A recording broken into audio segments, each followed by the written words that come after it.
Waka yazamutse mu gaciro ugereranije nuko yari imaze iminsi imeze hirya no hino ku ma exchange ayilistinze nka Mexes, OKX n'ahandi hatandukanye. PayUSD iri ku isoko kandi yazamutse mu gaciro nkuko muri kugenda mubibona kuri screen zanyu. Tugiye kubisobanura neza twifashishije chart ibigaragaza uko byagiye bigenda. Hanyuma kandi muri iki kiganiro ntuze kuza kujya kure, hari platform yasohotse ushobora kugeragezamo amahirwe iri gutanga coin ku buntu. Nta kintu na kimwe bigusaba, uze kuza gukurikira uko abandi bigenda maze tubane 5/5. Igiciro cya Pi ubu ngubu kiri hagati y'amadolari 0.18 mu gihe cyavuye nyine kuri 0.16 mu masaha 24 ashize. Hejuru cyane yakoze ni kuri 0.18, ubwo ni high cyangwa se highest, maze lowest yabayeho cyangwa se hasi habi yageze ni kuri 0.16. Hariho kuzamuka kungana na 4.86% yazamutseho uyu munsi, ubwayo na masaha 24. Ibi bivuze ko Pi igeze kugabanuka cyane mu minsi yashize, ariko ubu ngubu ibimenyetso biri kwerekana ko igiye kuzamuka. Biri guterwa niki cyaba kirisha inyuma y'irizamuka ry'ifaranga cyangwa se ry'coin nyuma y'igihe kirekire yibereye hasi. Guhaye ikaze hano kuri Rugwiro Prozone Official. Ibiganiro byacu byibanda ku mafaranga ashingiye ku ikoranabuhanga rya blockchain. Ibyo tubirebera hamwe kugira ngo twongere ubumenyi, twinjire mu isi ya Web3 maze tubibyaza umusaruro. Kuri trend ya chart cyangwa se uko imbonera hamwe ibigaragaza, iyo urebye neza kuri chart ugashyiramo time frame ya 1 day cyangwa se umunsi umwe, hari down trend kuva aho Pi yari igeze hafi kuri 0.29, yahise isubira inyuma igabanuka gahoro gahoro, iragenda ifungira kuri 0.16 by'idolari. Ariko ubu hari candlestick z'icyatsi zigaragaza ko igice cy'ababaya cyangwa se abaguzi batangiye kwiyongera mu buryo bwo kwinjira mu isoko. Ibi bishobora kuba sinye yo gutangira icyitwa reversal cyangwa se izamuka nyine, kuba habaho kuzamuka ariko gutoya kudakabije cyane, kugira ngo wenda bajijishe babandi bahita bashoreramo hariya kuri 0.18 maze Pi isubire inyuma. Ni ukuvuga ngo kuri ba bantu twita ba risky taker, price iri hafi muri middle band, bivuze ko market iri kugerageza ibijyanye na stabilization. Turebeye nyine ku kijyanye na dots zatangiye kujya munsi ya candlestick, ibi ngibi akenshi bisobanura ko trend ishobora guhinduka igana hejuru cyangwa se gukora igice kijyanye na uptrend, ariko ntibisobanura neza ko hagiye kubaho kuzamuka mu buryo bw'100%, kubera ko hari igihe bikorwa mu nyungu nyine z'abafite isoko mu biganza byabo, cyangwa se babandi nyine baba ari ba big fish mu isoko. Icyo bishobora gusobanura rero ko hazaza ha Pi, niba ababaya cyangwa se abaguzi bakomeje kwiyongera, Pi ishobora kugerageza ikongera ikazamuka, aho ubu ngubu turi gutagetinga gufata 0.20 ariyo resistance ya mbere, naho kongera tukazamukaho gato tukagera kuri 0.22 niba momentum ikomeje kubaho. Ariko niba abasera cyangwa se babandi bagurisha bagarutse, ishobora guhita isubira kuri 0.16 cyangwa se no munsi yaho. Ubwo iyo ngiyo ni support zone, iramutse imenetse yamanuka ikarenga kuri 0.16 igakomeza ikajya hasi.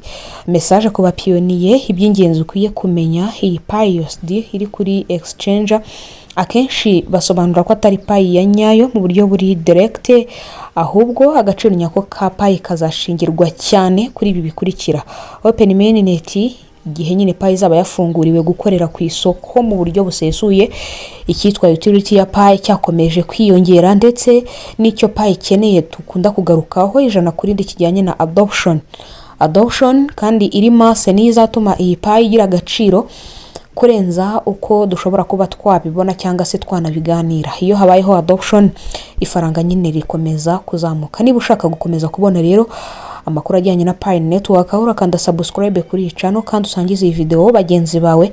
Nakubaza ni wowe urabona Pi igiye kuzamuka cyangwa se igihe cyo kugira ngo izamuke ntabwo cyari cyagera? Uraduhaye ibitekerezo byawe muri comment, hanyuma reka twikomereze n'indi video nari nababwiye ko nabateguriye.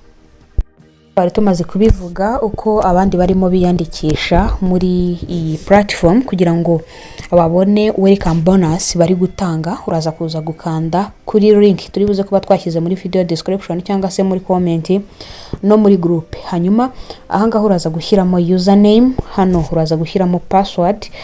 Ubwo hano naho urasubiramo password, invitation code uraza kuyisangamo, nutayibona urashyiraho iyo ngiyo iri kuri screen yawe. Noneho hano uvivure kano kantu ubundi kandi hano kuri register, hanyuma tuze dukomeze. Reka tubyuzuzemo vuba, hanyuma ubwo turahita dukomereza kuri iki gice cya register maze dukomerezeho. Wowe nuza kuza kuba wabikoze neza, uraza kuza gukanda hano handitse register, haraza guhita haba ubururu nk'ibisanzwe. Hano hari igihe bari buze kuza kukwiheraga password ukoresha aha, nubona itaremereye niyo uza gushyiramo, hanyuma uhita ukomereza hano hari register. Nuhakanda urategereza birodinge uze kuza guhingukira ahangaha barakubwira ko ku registinga bibaye successful. Icyo ugiye gukomerezaho ni ibijyanye no kurikinga kuri authenticator cyangwa se authentication kugira ngo wongere security. Urakomereza hano handitse ngo link now, numara kuhakanda urahingukira kuri page tugiye kubereka. Okay, hano bagiye kuguhereza code, hanyuma ugende uzishyire muri Google Authenticator yawe, hanyuma ukomerezeho nkuko hano turi kubikora. Uraza gukanda hano kuri next maze dukomezanye n'indi page tugiye guhingukiraho. So nk'ibisanzwe hano hari private key, noneho wowe ugiye kugenda uyikopiye, noneho uhite uyijyana muri Authenticator. Uko bayemezamo ni ibisanzwe, ngira ngo musanzwe mubizi, reka tubikurikizeho. So Authenticator rero igira security iri hejuru cyane. Hari igihe ibyo ndi gushyiramo hano mutari buze kuba muri kubireba, ariko hano ufashe telefone mu kaboko k'iburyo, ku gice cy'iburyo hari akantu ko guteranya kari mu mabara umutuku, umuhondo, ubururu n'icyatsi, ni kuri bukandemo. Then uhitamo igice kijyanye na setup key, noneho uyikande. Hano bagiye kukubaza code name, hano bakubwire ngo your key, maze uhite wemeza hano kuri add. Hano ushyiraho ibintu uzibuka muri rusange. Iyo byakunze rero ugaruka hano, hanyuma ama authenticator yose baguhaye ahita aza hano, hanyuma ya yindi yawe ukayikandaho gutya mu buryo buri copy ukajya kuyuzuza hamwe twavuye. Okay, ngira ngo noneho tugezemo hano buri muntu wese araza kuza guhingukira ahangaha. Ukimara kuzuza bya bindi byose twavugaga, uraza hano kuri home ukareba uko bimeze. Urabona ko ya $1 ya welcome bonus bayatanze, then nyine ubwo bayaduhaye mu ma next ni coin ingana na 0.1 by'idolari. Ubwo buri muntu wese ashobora kubigerageza. Abafite igice kijyanye na trade, urabona ko bafitemo AI trading ishobora gufasha umuntu muri byinshi. Ibyo narindi kubereka no gufunguramo konte mu buryo bw'ubuntu, nta bindi bintu birenze uza kuza gusabwa. Ariko ushaka kugenzura byinshi bitandukanye byerekeye iyi projet, ushobora gukanda n'ahandi hagiye hatandukanye nka kuri order. Ubwo order ni ku gice cy'abantu noneho barimo barakoramo trading. Hano hagendera iziri kuri running cyangwa se iziri kubara. Hano hakaza izarangiye, wenda izabaye successful cyangwa se hit, cyangwa se izahitinze stop loss. No kuvuga ngo iyo ugarutse kuri iki gice cyami uhasanga utuntu twinshi. Hariho n'igice wacaho utumira abantu, n'igice cyo kureba amafaranga ufitemo. Hano hari my asset ushobora gukanda, hano hari invite friends, hano hari team system, hano hari security setting n'ibindi byinshi bitandukanye nko kuba wavugisha support n'ibindi byinshi. No kuvuga ngo buri muntu wese agerageze gukora ibijyanye no kwinjiramo, ibindi tuzagenda tubibona gahoro gahoro uko iminsi igenda itambuka. Nk'urugero gutumira abantu, uraza ugakanda hano kuri aka kantu, noneho ukaza kuza gukomereza aha. Urabona ko baza guhita bakwereka amakode yawe, invitation code, ngira ngo mwayibonye. Iyo ngiyo ni yanjye. Abantu binjiramo bwa mbere rero, ba bantu baba ari inkwakuzi, muze kuza kumaka link mbafashe gushaka babinjiriraho, bituma babongerera amacoin mu gihe yabigiye ku isoko, ukaza kuza kugira profit cyangwa se umusaruro ubikuramo.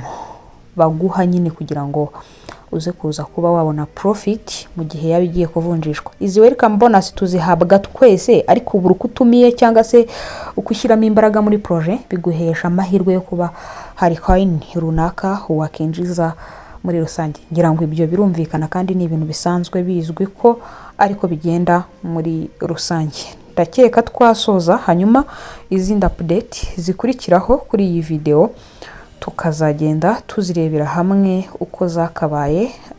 Ni ukuvuga ngo buri muntu wese arasabwa kuguma gukurikiranira hafi ibijyanye n'ibizagenda byiyongera bitewe nuko tuzagenda nyine tubimenyeshwa cyangwa se tubimenya. Ndagushimiye we twabanye muri iki kiganiro, reka dukomeze tubane mu bindi biganiro turushaho kugutegurira. Wakoze cyane kutwumva, Imana ikurinde.